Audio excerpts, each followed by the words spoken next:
Internet, what's going on? This is Cole. I'm here with the Big Boys Pod. I'm here with my co-host, Trevor, what's up, fellas? and we're going to be getting right into Big Ten college football. Okay, so this is a podcast all about the Big Ten conference, talking Big Ten football. Come around springtime, we might be talking Big Ten lacrosse. Come around the winter time, March Madness, we might talking Big Ten basketball. Okay, we're just a couple guys from the heartland who love the Big Ten. Okay, and so we found a platform that we want to talk a little bit about it. So, Trevor, you want to go ahead and let them know what we're going to be getting into this week? Yeah, so this is just a little free flowing conversation, just going over last weekend's games, get a quick little standings update. There was one conference game this week, so there is some official Big Ten standings, and then we're going to go ahead and preview some of the Week 3 games. Let you guys know our thoughts on what we think is going to shake down this weekend. So we'll kick it off with Friday night game. We had a couple Friday night games last week. Let's do Indiana, Western Illinois. Bit of a blowout. A bit, maybe the biggest blowout we've had so far this year, right? 77-3. I mean, they put 28 points up in the first quarter. Some schools pray to have that kind of offense going. So, I mean, Indiana is always an interesting school. Historically, they've struggled in the Big Ten, but looking like this, they're 2-0 at home. They're cooking. They could have a good year. Yeah. So I saw something. This was their most points they've ever scored in a game. Okay.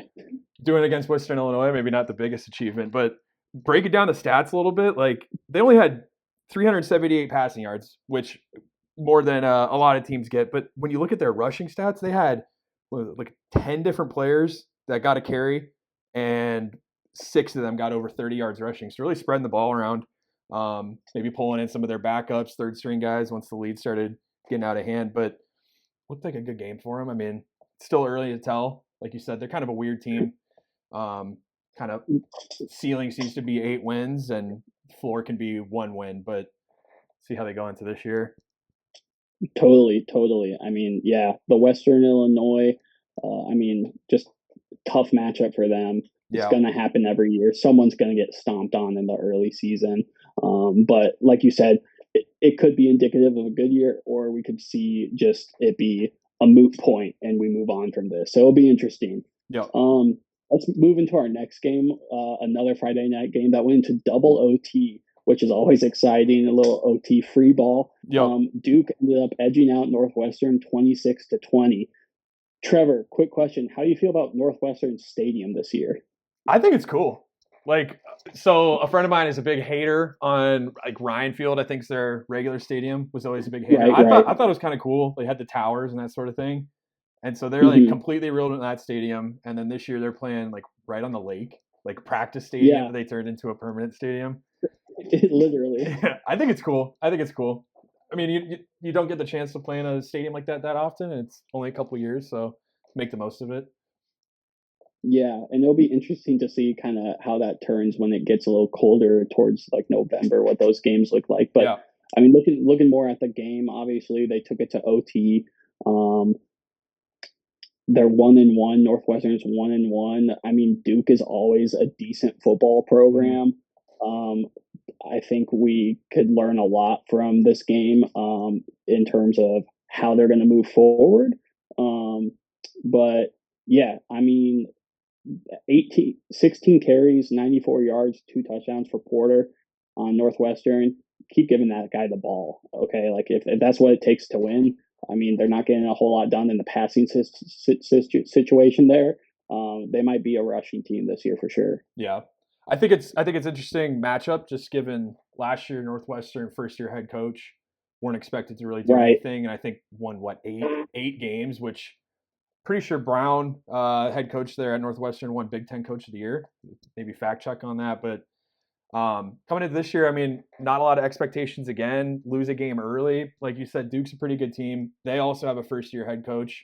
Old Penn State DC Manny Diaz starting off his tenure down there. So a couple interesting teams. Really see where this one shakes out as the year goes on. You said Northwestern.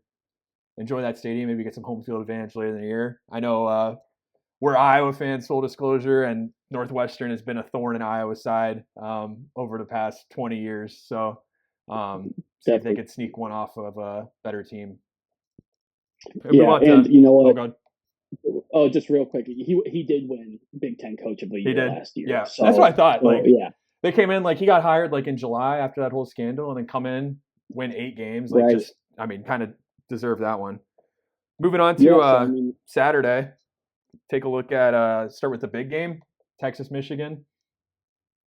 yeah, that was a game I feel like everyone was watching. I Yeah. mean, for me, that just kind of solidified Texas as being legit this year, Yeah. right? Knocking off Michigan at home, but not just knocking them off. I mean, 31-12. There was never a point in that game where it felt close. No. I mean, so I think Michigan's going to have not the same year. I think Harbaugh's gone, and we're going to learn a lot about what this new team looks like. I mean, they still got guys, right? They still Mm-hmm. got guys who can play. I mean, and they still got great recruiting going on. So who knows what it's going to look like in the next couple of years? But we are officially in the post Harbaugh era. Yeah, definitely. I mean, early season game, like almost a brand new Michigan roster, like 18 starters on both sides of the ball that left the team either NFL draft, graduation, new coaching staff, and then Mm-hmm. Texas returning a bunch of guys. I mean, Quinn Ewers now in his third year as a starter down there, and I mean, Right. looks like a Heisman front runner right away. So it's tough to see. I mean, maybe Michigan ends up still having a really good team, but just not quite on the national championship caliber that Texas might be. Um, yeah, that game wasn't even really close.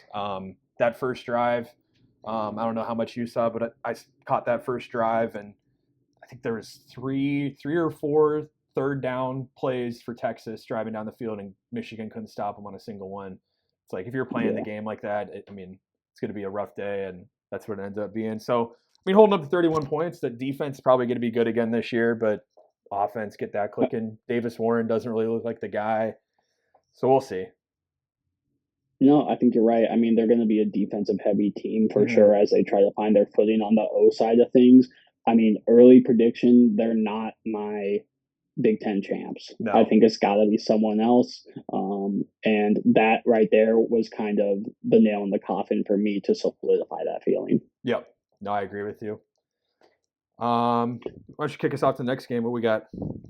Yeah, so I mean, another big blowout. We're talking Ohio State, Western Michigan, Yeah. 56 to a donut. This I team, this mean, team's a wagon, man. I mean, let's be they real. are Ohio State is always like you know what you're going to get with them, Mm-hmm. but this year especially, I think they're clicking.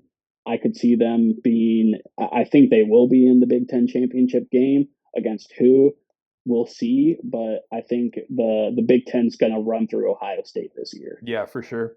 Another impressive game from Jeremiah Smith, freshman wide receiver. I forgot who said the quote, whether it's Ryan Day or just one of these BTN analysts, but they said he might be the best wide receiver coming through Ohio State, which they've had some guys over the last 5-6 years. So Oh, five totally. catches, 119 yards, and a touchdown. I mean, Will Howard playing really well. Kind of so far, it looks like they're getting what they paid him with the transfer coming in there, and then not to get out of the Big Ten, but Kyle McCord kind of got a lot of the unfair blame maybe for not beating Michigan last couple of years. He's kind of tearing it up at Syracuse first couple of games. So I mean, Yeah, they've got dogs all across the yeah, field. So Western Michigan, I mean, got kind of stomped by Iowa last year. Just one of those MAC teams. Take some of these Big Ten games early in the year, take it on the chin, learn what you can, go into MAC play, and try to make the most of it. So yeah. I mean, late night action, still I'm plenty excited to for it. happen there for them. Yeah, No, even me too. I always love it. we're the Big Ten boys, but like they're the Little Ten in a way. These are our Midwestern heartland brothers. So Yeah, no, totally. One more thing, Geno Smith could not stop talking about the wide receiver play at Ohio State. I mean, when you have pros turning around talking about how good some of these guys are now mhm. as like early 18, 19, 20-year olds, I mean, what more do you got it here? And like he said, 5 yards, 119 yards reception, 5 receptions, one touchdown. I'm sure he's going to put up even bigger numbers later this season. Yeah, definitely. All right, what's next up? All right, what else we got? Take a look at Um, Penn State Bowling Green. That was one of the early games. That was. Bit of a tight one. Talk about these MAC teams. Bowling Green came out. Western Michigan had a bit of a tougher draw, but Bowling Green came to play, had the lead. I think early in the fourth quarter still, and got a big pick as Penn State was driving that I had seen. So Penn State ended up squeaking by 34-27 win, but not kind of the game they're probably hoping to have, especially after a big out-of-conference win the week before versus West Virginia and another power team. Sure. You'd think you're kind of going to beat up on one of these G5 teams, but wasn't so. Any thoughts on this one? No, I didn't catch a whole lot of this game. I think it says more about Bowling Green being good this year. Mm-hmm. I think Penn State can be streaky for sure. But they got the job done, right? And sometimes a 34-27 win might not look good in retrospect, but at the end of the day, a win's a win. Yep. And you're 2-0, you won at home. So let's keep rolling on. So we'll see how Penn State kind of shakes out. I think they got some good players on both sides of the ball, but I need to see more. Yeah, they're always just like a dark horse. I think without the Big Ten East now and having to play both Ohio State and Michigan every year, maybe benefits them a little bit more than some of the other teams. I would agree for sure. But I haven't schedule watched to really see who they got, but maybe they're probably hoping they can go show up in Indy this December and make a run for the playoff. I think a lot of the projections have them as like a 9, 10, 11 seed at large bid into the playoffs. So it's early season. It's a tune-up game. You kind of go from here. Like you said, get the dub, 2-0, just move on from there. So next up, you want to take a look at what was one of these early games here? We could talk Oregon. Yeah, let's talk Oregon, Boise State. Yeah, that was a fun one. It was a fun one. Yeah. It didn't feel like Big Ten football. No. But all of a sudden, Oregon's in the Big Ten, and now we're getting a school game. I'm all about it. Yep.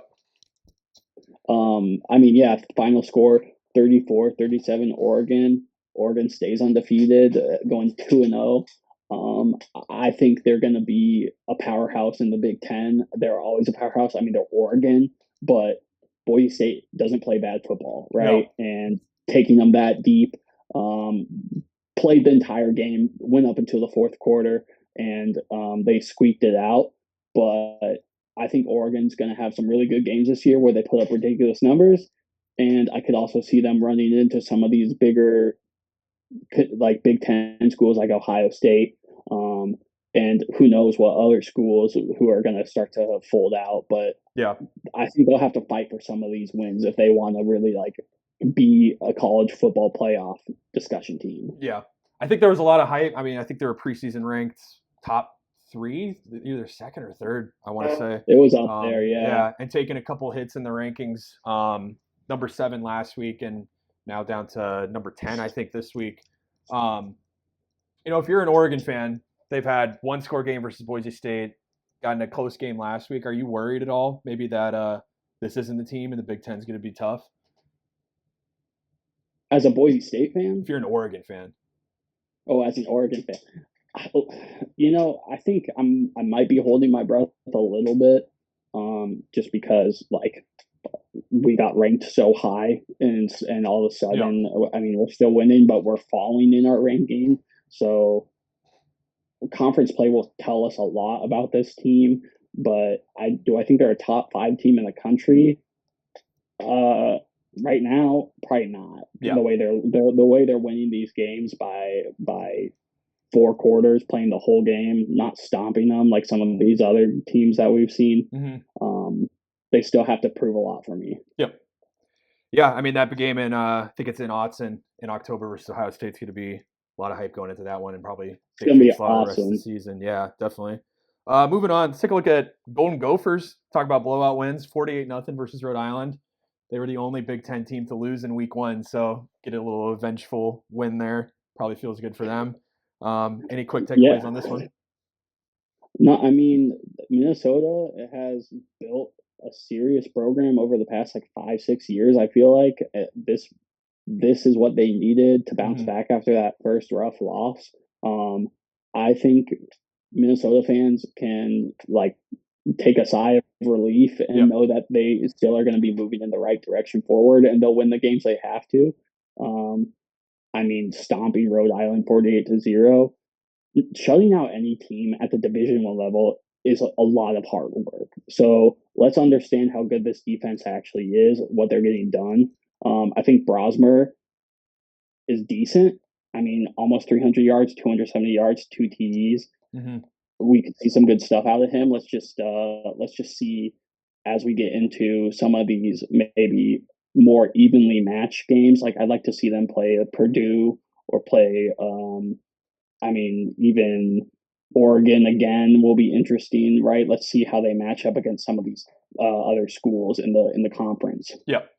No, I agree. I mean, looking at the box score, they held him to 135 yards, and it's like 0 points is one thing, but holding the team to barely a football field's worth of yards is impressive. I mean, they're playing 4 quarters of ball. Rhode Island's not going out there to roll over, and just being able to stop them like that. I mean, not only is impressive, but it's a huge confidence boost for a team like that. Losing a close game, 19-17 to North Carolina the week before. I think get that one behind you and move on from there. Taking a look, Rutgers, Akron, another MAC team, found some action versus a Big Ten team this week. Rutgers took care of business and looks like a pretty decent team so far this year. 49-17 win. I gotta ask you, is Rutgers going to be good this year? Like, I think they're a dark horse, man. Yeah, I mean, historically, it took them a long time to really get up to speed in the Big Ten. Sure. I think they won 7 games last year, something like that, and that's after their first couple of years. There was a year they went 0-9 in Big Ten play and really struggled. Right. But they got Greg Schiano back as their head coach. He's kind of the guy that built them into being like a power school back in the Big East days. He left, went to the NFL, kind of did some time on TV, and came back just a few years ago. And it takes time for a program that's a little smaller, tougher state to recruit in. Not a lot of program history or tradition there to really recruit off of too, to kind of get some of your guys and build your system. And I mean, 49-17 is Akron's not a bad team either. I mean, not D1 team, but FBS team playing in the MAC and playing some tough games each year. But yeah, Monning guy, the running back there, 208 yards, 3 touchdowns. Heard a lot about him. Haven't really caught a Rutgers game yet this year, unfortunately. But I mean, if you're going to be running like that, even versus a MAC team, I mean, the Big Ten, as we know, is built on some ground and pound sometimes. So you get a guy like that turning his legs. You get in some of these October, November cold game dogfights. Having a guy like that to fall back on, it's going to be huge. Maybe get them 7-8 wins this season. So. I totally agree with all that. I think dark horse is like the perfect label for the Rutgers this season. Yeah. I think it will go on, and as we go throughout these weeks, we might realize, they're stacking up wins, and they're stacking up wins that are good wins. Yeah. Right. So I think it'll be really fun to see them as they go along. Another game with a very similar blowout score. Okay, USC Utah State. USC 48, Utah State nothing. Caleb Williams leaving obviously has not stopped USC from doing their thing. No, not at all. I feel really good about this team. Obviously, repping the USC shirt here. Yes, sir. I think a lot of people weren't expecting them to beat LSU. Especially ESPN loves hyping up the SEC, but going in and taking care of work there was a huge win, and I think really propels you to go forward. Caleb Williams, losing a guy like that, Heisman winner, huge. But he sat out of the bowl game last year, and Miller Moss had been there 3 years, kind of waiting in the wings, biding his time. This is the type of guy that could have transferred, after his first year and gone and got a starting job at Mountain West team or the Sun Belt team, something like that. And he decided to stick it out and, getting 3 years of coaching from a guy like Lincoln Riley, the quarterback whisperer himself, is only huge for a guy's confidence. And he put up 4 touchdowns versus Louisville in the Holiday Bowl last year, and then 21 for 30 this week, 229 yards, touchdown, no interceptions after 3 touchdowns and no picks versus LSU. I mean, this guy looks like the real deal and has really bought into the program there. And I think, even if he's not quite on the talent level of the guy like Caleb Williams, not many quarterbacks are, but just the receiver talent and the offensive talent that a team like USC has is going to just power them this year. especially change at defensive coordinator too. Got Alex Grinch out last year. Maybe held back that team in many ways. I'm very excited for USC and ranked to start the year. A lot of people I think put them at 8-9 wins. They're a dark horse for sure. We're talking dark horses. I think they're a team that could win 10, 11 games and be in Indy come December. So, taking care of business. That's what you should be doing versus teams like this. But talk about shutouts earlier. Achievement right there. No, you're right. Yeah, it isn't you. And I mean, the LSU win was huge. I mean, it seems like they have everything going their way right now. So I think they're kind of having one of the best openings to a season so far in the Big Ten. Yep. It's hard to say no to that. Yeah, not a lot of teams have been tested so much yet, and they did week 1. So, got to give them some props for that. All right, we got to cover it. Like I said, we're Iowa fans, but we got to get there eventually. Big Cyhawk game was this last weekend, Iowa and Iowa State. I don't know, how are you feeling about it now? Yeah, are you over it by now, or? I'm over it. It was kind of funny seeing George Kittle in his thing today. I guess he and Brock Purdy had a little bet, and he had to wear the ISU helmet during some interviews, which I think is funny. But I mean, like, obviously that's the game that matters all year long. To lose by 1 point obviously really hurts. If you kind of go back and watch, I feel like the wheels start to fall off kind of in that third quarter. Obviously, I mean, shutting them out in the first half, I would have thought we were all good, right? Could have turned off the TV and we would have been fine. But Beck really turned it on in the second half, and I mean, we just kind of let some good plays get by us. Yep. So I think it's a good learning experience. I think that probably should bother the Iowa guys and kind of give them a fire under their ass for the rest of the season. Yeah. Because like I said, like, you could have a perfect season, but losing to Iowa State hurts the most. Yep. Yeah, I mean, I agree with you. The third quarter seemed like where there was kind of a turning point, and obviously with Iowa fans, there's been a lot of talk the last few years with coaching. Got Brian Ferentz out as offensive coordinator, new start with Tim Lester.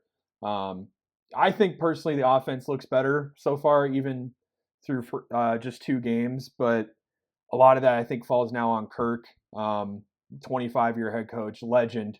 As Iowa fans, I don't think you'd find a single one that doesn't think the man's a legend and what he's done for the program. But he's kind of stuck in his ways and maybe a little too conservative in the second half, playing not to lose rather than playing to win a game like that. You got to stay on the gas. And mad props to Iowa State for not giving up. I mean, no points in the first half, being able to come back from that is a lot of poise, a lot of resilience, and they'll definitely make some moves in the Big 12 this year. I think that conference is wide open for a team to be there. So it wouldn't shock me if they're playing in December for a conference championship or putting up 8-9 wins this year. They got guys who can go out and catch the ball. I mean, and Beck looked pretty good, and I think he's only going to get more comfortable. And like you said, the Big 12 I think is really the Wild West right now. So we'll just have to kind of start to count up those wins over time and see how that looks. But one thing that my dad did mention to me, which I thought was crazy, was this past game was, or I guess the game beforehand was one of the first games, not the Iowa State game, but the game before where Iowa played was one of the first games since the 80s where it wasn't Hayden Fry or Kirk Ferentz under the head coach role. Yeah. So that just goes to show a lot about the history and the tradition of Iowa football. And I think it'll be interesting to see if that's something that helps us this year or starts to stifle us again. Yeah. No, definitely. I did the consistency and stability is, I think, what a lot of programs envy, especially in this day and age where it seems like some teams go through coaches left and right. I mean, we'll talk about Nebraska later.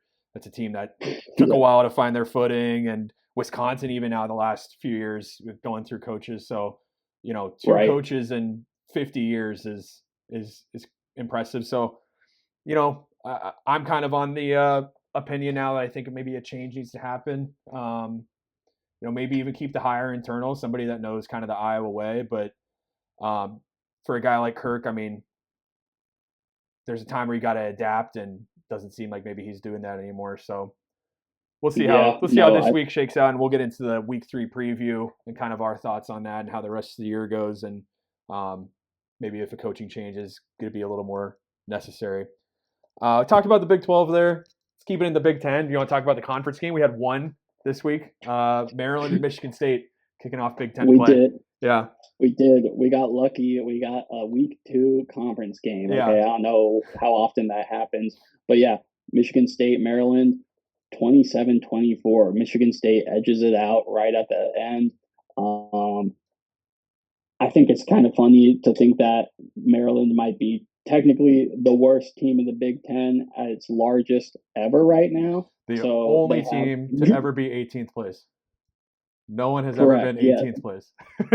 Yeah. So they are feeling all those 17 schools in front of them right now. But Maryland football is not a bad program. I mean, yeah, this one kind of shocked me. This one shocked me a little bit. Yeah, totally. And I mean, when games go down to field goals and final second field goal wins, I mean, at the end of the day, it's going to be a W or an L in the book.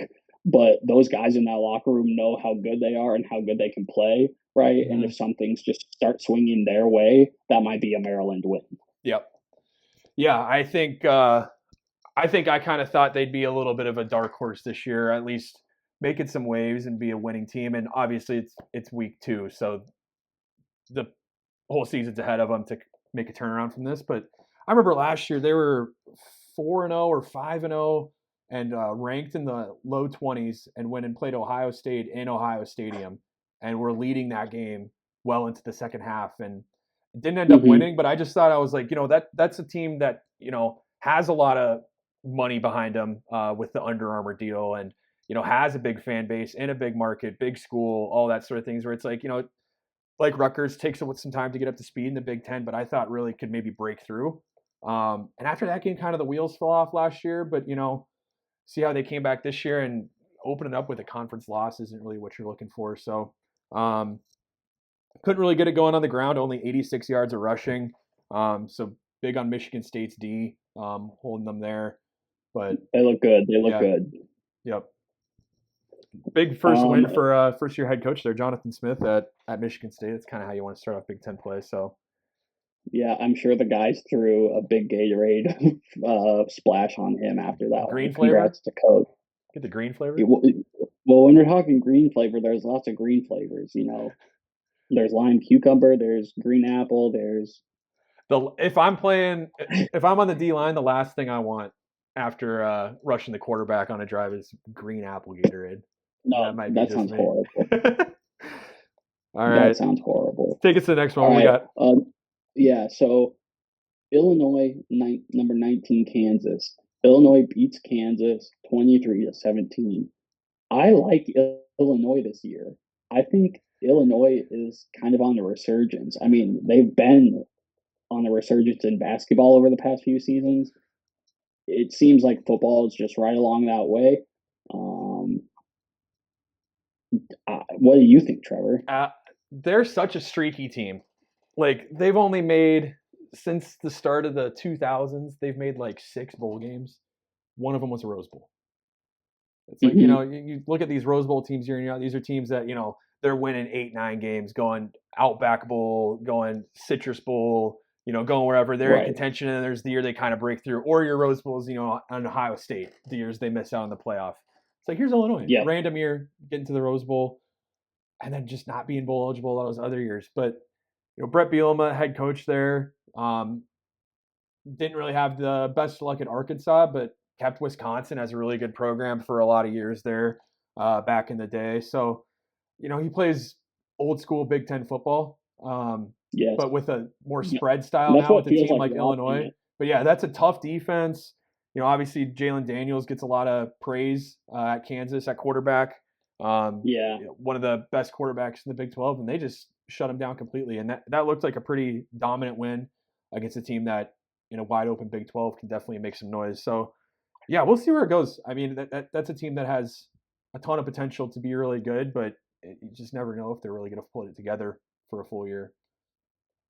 Totally. I think time will tell for Illinois, and unfortunately, it seems like that's just always how it goes with them, right? Yeah. So they're really going to have to earn every single win. Another team brand new to the Big Ten, who is no stranger to success, Washington. Yeah. Washington beats Eastern Michigan 30 points to 9 points this past week. Um, when we're talking about a quarterback who can play, I like Rodgers. Yeah. We'll see how they do this year. New coach, kind of new players across the board. Penix taken in the Yeah. first round. Roma Dunze taken in the first round. They Hmm. had Jabbar Muhammad transfer to Oregon. But yeah, I mean, Rodgers definitely looks good so far. 4 touchdowns on the day. Not going to be a bad day at the office doing something like that. And kind of like we talked about earlier in the show, but taking care of business versus some of these teams you schedule to beat and schedule to win is never going to be a bad day. So um, not blowing the I brakes think it's off of like them, but you don't have to this earlier in the year. Just kind of get your feet wet and tune up a little bit still and see how Big Ten season goes. I don't think they're going to be a dark horse like a USC might be, or even like an Illinois might be, or Rutgers. But I think 7, 8 wins would be a really good year for a team like this with so much transition, joining a new conference, a lot of travel, all that. So a game like this goes a long way for getting to those sort of goals. definitely, and I think it's important to point out like we're talking about these games where schools might be going to other schools or being paid to go play them or Mm-hmm. whatever. We just saw NIU beat Notre Dame. Like Yeah. it, nothing is given out No, here. So 100%. for, for Washington to go and play another program and get the job done, I'm saying like that's good. We're gonna see really good stuff out of them this year. But yeah, I mean maybe 7, 8 wins. I could see them getting a decent bowl game. Is it gonna be a national championship return? I don't think so. Yeah. No, I think that'd be more shocking than a lot of other things this year if Washington makes another run to the playoffs. But yeah, I mean, even like you said, Northern Illinois taking down Notre Dame. Alabama struggled with South Florida for first 3.5 quarters, and the score was not Yeah. really telling for a game like that where they scored 21 points in the last 6 minutes of the game and kind of put it out of reach. But these games are not a given. I mean, these G5 teams or FCS teams come to play. I mean, there's nothing better for them than taking $1 million plus paycheck and then shutting down one of the big boys. So, And um, taking yeah, and going home with that money. yeah, Exactly. exactly. It's easy to take some of these games for granted, but you still have to go out there and play and win. So, I mean, looks like all the Big Ten teams really took care of business this week. Just a couple more to wrap up with. Wisconsin took on South Dakota, 27-13 win for Wisconsin. Um, seat's not hot for Luke Fickell yet going into his second year, but I think a lot of Wisconsin fans were hoping for a little bit more dominant of a showing. South Dakota is a very good team in FCS. In the Missouri Valley Football Conference is North Dakota State, Yeah. South Dakota State, Northern Iowa, Illinois State. I mean, these are all really good teams at that level, and they come to Hmm. play. But it just seems like something's still not clicking quite with maybe the way that Luke Fickell wanted to turn this program around and turn it into more of a passing forward team. Tyler Van Dyke, 214 yards, 17 for 27, touchdown, no interceptions. Not a bad day by any means, but just didn't really seem to get it going in the way that Fickell kind of wants to. I mean, he called them an air raid team last year. He's like, we're going to turn Wisconsin to an air raid team, which for a team like Wisconsin, with you've had guys, uh, is it Monte Ball and going back, Yeah. Ron Dane, even back in the 90s, win the Heisman Trophy. This is smash mouth football that they play, and Yeah. maybe seems like a bit of a cultural clash. And I know, It's probably the farthest thing from an air raid. yeah, yeah, absolutely. So, um, did pretty good on the ground, 171 rushing yards on just 41 carries, but um, just doesn't really seem to get something. Still doesn't seem like it's clicking there. Like I said a billion times, tune-up game, so a lot of work to be done. But I think some Wisconsin fans are already getting a little bit impatient with Fickell and want to get back to those 10, 11, 12 win seasons like they're used to. Yeah, they're gonna have to prove themselves for sure. Who really proved themselves for me this week was Nebraska, and it Yeah. wasn't because they were playing Colorado. All the Colorado hype aside, that's not really the point. Mm-hmm. I just think they just went in, they played great, their quarterback is as good as he looks. Yeah, Raiola does look good.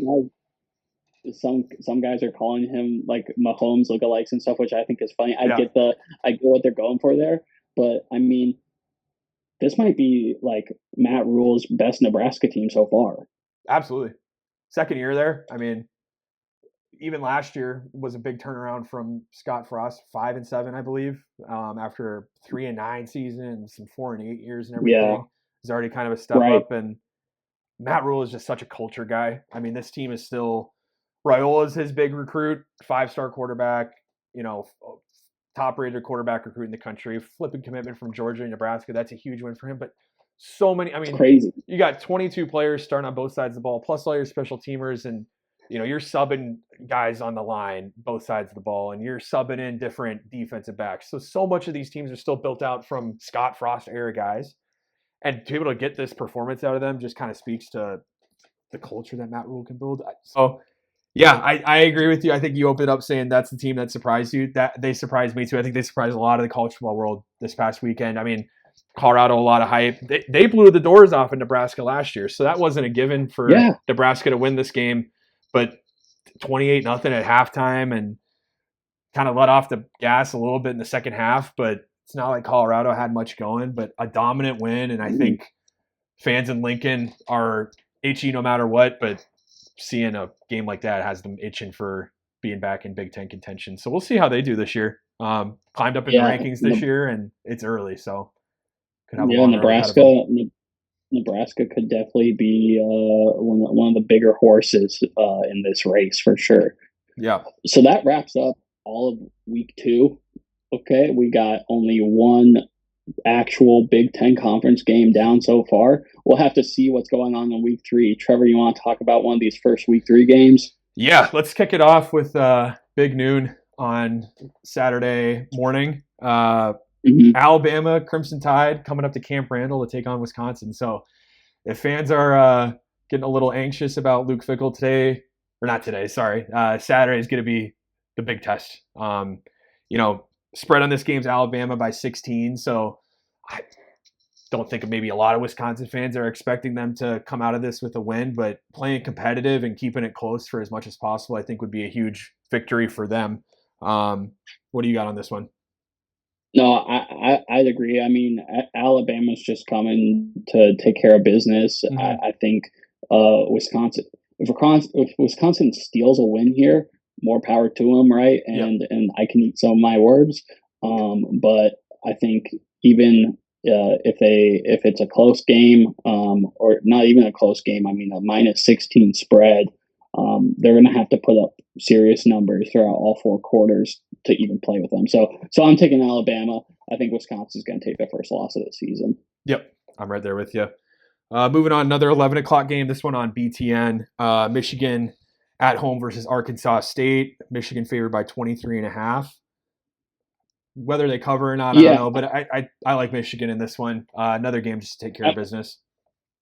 I like Michigan too. I think it's important to understand that Michigan probably feels like they've gotten their teeth kicked in after playing against Texas. So Arkansas State might be a punching bag on Saturday, and we might see some big numbers. So, I mean, the -23.5 is definitely possible. I could see them putting up 30, 40 points, no problem. Yep. All right, another 11 o'clock game, Illinois, Central Michigan. This one on Peacock. Illinois favored by 18 points after that big ranked win last week. They're probably feeling pretty good. You think they come out of the gate strong, or kind of let that win get to them a little bit? You know what? I think it's going to be probably closer than we want it to be. I don't know why, but Central Michigan just always seems to get a few good games under their belt every year, where they put the whole country on notice and let them know that they're Central Michigan, but they'll beat your alma mater. Mm-hmm. So Illinois is going to have to, kind of like we said earlier, not play to lose these games, but go all out there and play to win, play to be their best. So they for sure lock that in. Yep. All right, moving on. 2:30 on Fox. Got an in-state rivalry, the Civil War. Maybe a little more than just a Civil War this year after Oregon left Oregon State out to the dust out west, but they're taking on each other. Oregon favored by 16 points. I think they're probably looking for a win, of course, against their rival. A couple close games versus Idaho and Boise State, and Oregon State's going to be like, this is a must win for them, and they're going to be fired up. So I could see this one being a close one. I could even see Oregon State just pulling off an upset. I know on paper Oregon's Dylan Gabriel and just high-powered offense and looks like a better team, but Oregon State's going to be ready for this one. What do you think? No, I mean, I was kind of right there with you. I think this is a chance for Oregon State to kind of sink their teeth into how good they really can be. Mm-hmm. Oregon hasn't blown out these teams by any means. I mean, the game against Boise State was relatively close, it felt like. So if Oregon's not on their A game, they might lose this early one in the season, and kind of like us as Iowa fans, they might just be holding that all season long, knowing like one of the bigger games they didn't show up for. So, being a Big Ten podcast, do I want Oregon to stack wins? Sure. Do I think Oregon State might punch them in the teeth? Yes. Yeah, that's where I'm at. While we're talking about that one, let's cover the other in-state rivalry of these former Pac-12 schools, Washington and Washington State, playing each other in Seattle. Neutral site game. Technically, they're playing at the Seahawks Stadium, but it's 20 minutes down the road from Washington's campus. That. Yeah. So it's a Washington State home game, but it's played in the same city where the University of Washington is, just not at their stadium. So probably going to be a packed house of Washington fans. This one's at 2:30 on Peacock. Washington favored by just 4.5 in this one. Same story. I mean, I think Washington State and Oregon State are probably a little bitter. They kind of got left behind in the conference reshuffle here. So, and Vegas thinks something will be close. So I think these are two must-watch games on that mid-Saturday afternoon slate. So what do you think on this one? No, I agree. I think Mateer, the quarterback for Washington State, he's the real deal. He had over 250 yards last week with 2 touchdowns. I mean, they're going to have to shut him down in one way or the other. And if he's not throwing the ball, he can carry the ball. So seeing how Washington really figures out what their defensive identity is this year, and if they can shut down teams and keep them under 10 points like Eastern Michigan, mm-hmm. Or if they're going to be playing deep runs. Yep. I agree. So, I mean, I guess I'm picking Washington State there. I think it's up in the air, but, that's a 50-50 one. But I guess I'm picking all the underdogs. Maybe that's a little bit of Iowa State residual in me still. But no, I'm there with you. Another in-state rival. We're talking Notre Dame, Purdue. Yeah, they haven't played each other for a few years, so they haven't.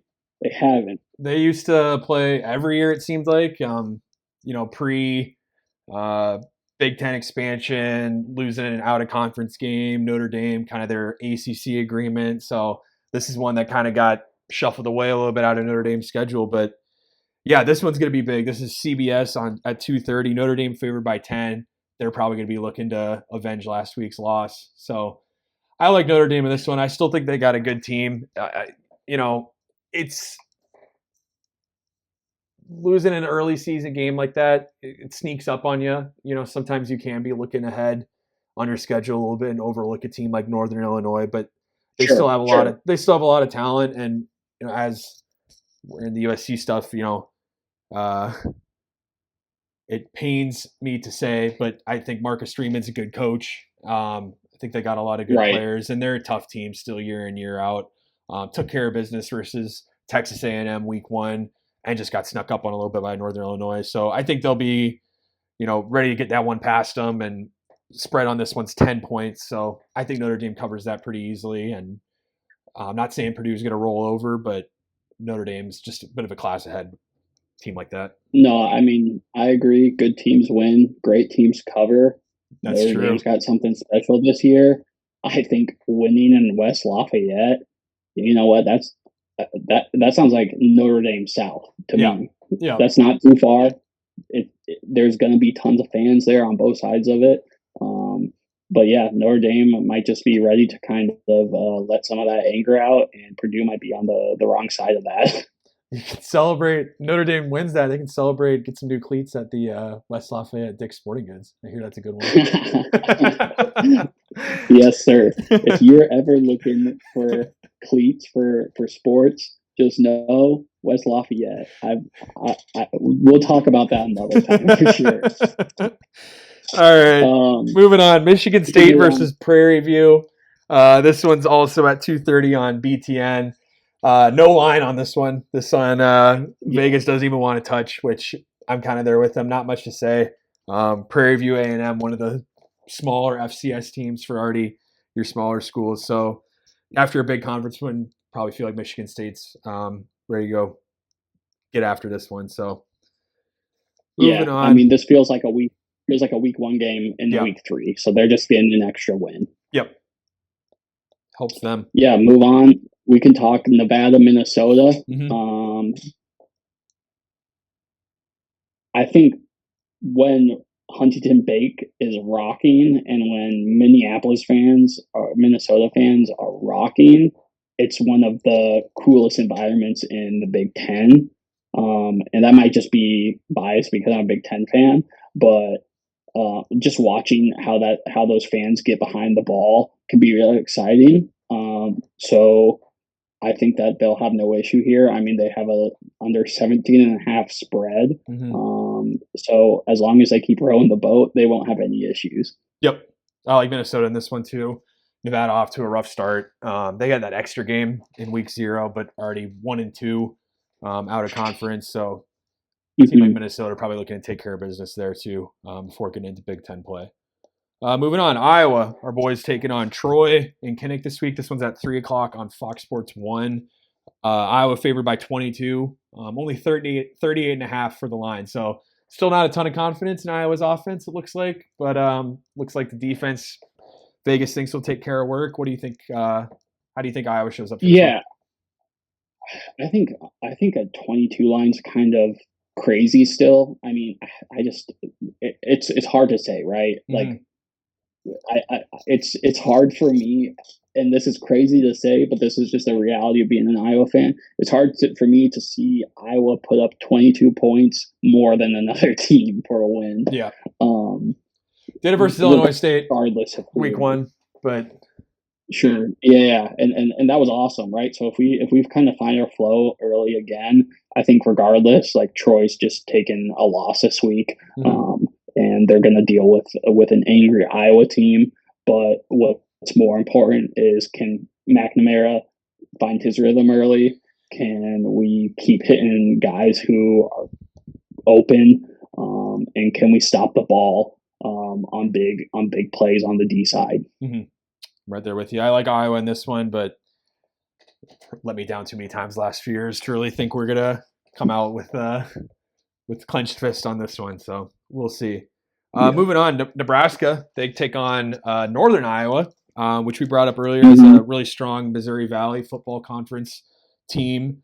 This one's at 6:30 on BTN. Northern Iowa's given a little bit of hell to Iowa and Iowa State in some past years and kept those games close. They're a team that, they schedule these big boys. They're always looking to, beat David, take it down Goliath. But Vegas also not putting a line on this one. So not too sure how Northern Iowa's team's looking this year. And obviously Nebraska came out big versus Colorado. So you see an upset in this one, or looks like another Nebraska win for you? I hate to say it, but I think Nebraska is going to have no issue here. Like you said, I love it when Northern Iowa plays these Iowa State. These teams are closer to them, that are huge, and they do get their numbers, it seems like. So it could happen, but I think Nebraska might just be having a little too much fun right now. And when they're cooking, they're cooking. So I think it's going to be another Nebraska win for sure. Yep, I'm right there with you. Another conference game this week. UCLA making their Big Ten debut, hosting Indiana at the Rose Bowl. They were off this past week. Them and Purdue didn't really get shouted in the review as they both had bye weeks. But UCLA got a week off, and they get to host Indiana for their Big Ten debut on NBC 6:30 Saturday night. Indiana's actually favored in this one by 3. After that big 77-3 win, they're probably feeling pretty good. How do you think this one shakes out?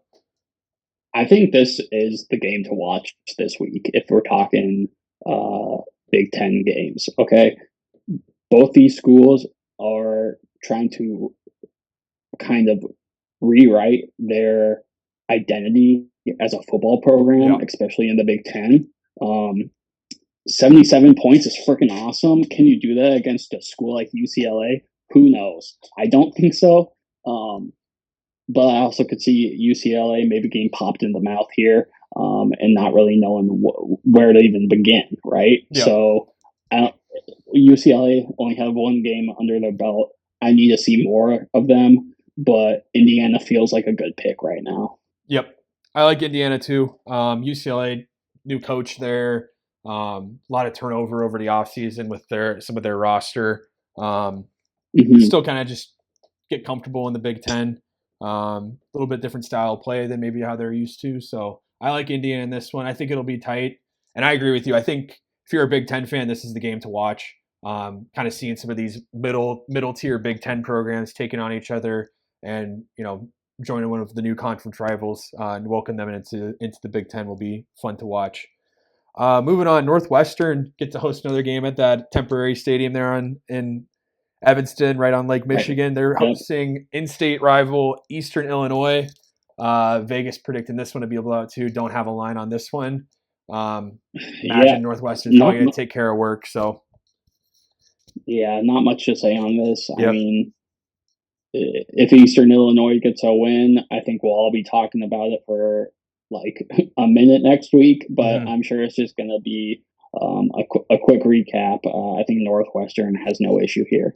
Yeah, for a good comp, Eastern Illinois played Illinois week 1 and lost 45-0. So depending on how this one shakes out, could be a little bit of a predictor for that matchup, Illinois and Northwestern later this season. But they did take care of work versus Indiana State last week, but across the board, don't look like they have a lot of offense going for them. Their quarterbacks, 415 yards through 2 games, 1 touchdown, 3 picks, and their leading rushers only got 121 yards on the ground. Looking at the box score from last week, I think Northwestern's defense should be able to take care of work there.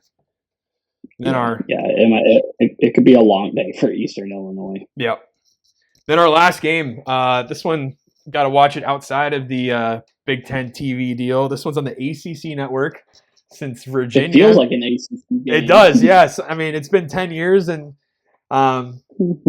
Maryland gets go back to Charlottesville and play an old ACC rival in Virginia. This one's at 7 o'clock on the ACC network. Maryland favored by just a hair, 2.5 right now, with a total line of 57.5. So maybe a little bit of an offensive explosion in this one. How do you see this one going down?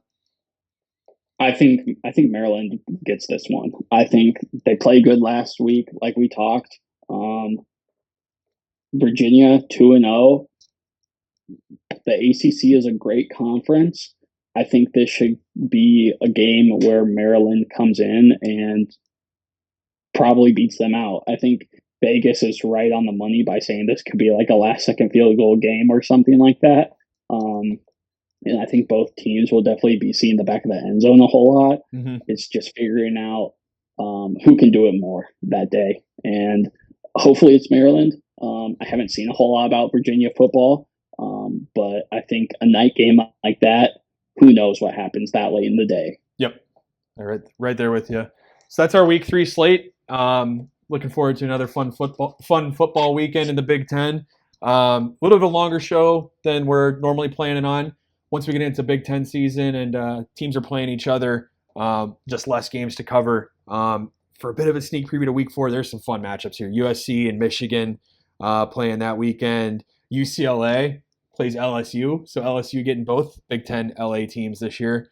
Nice. Yeah. And then Illinois and Nebraska. Illinois kind of that bit of a shocker. Both teams a bit of a shocker coming out to the year. That's a Friday night game a couple weeks from now. So next week, we're looking forward to looking at how these week 3 games shake out and look at some week 4 matchups. Any closing thoughts from you?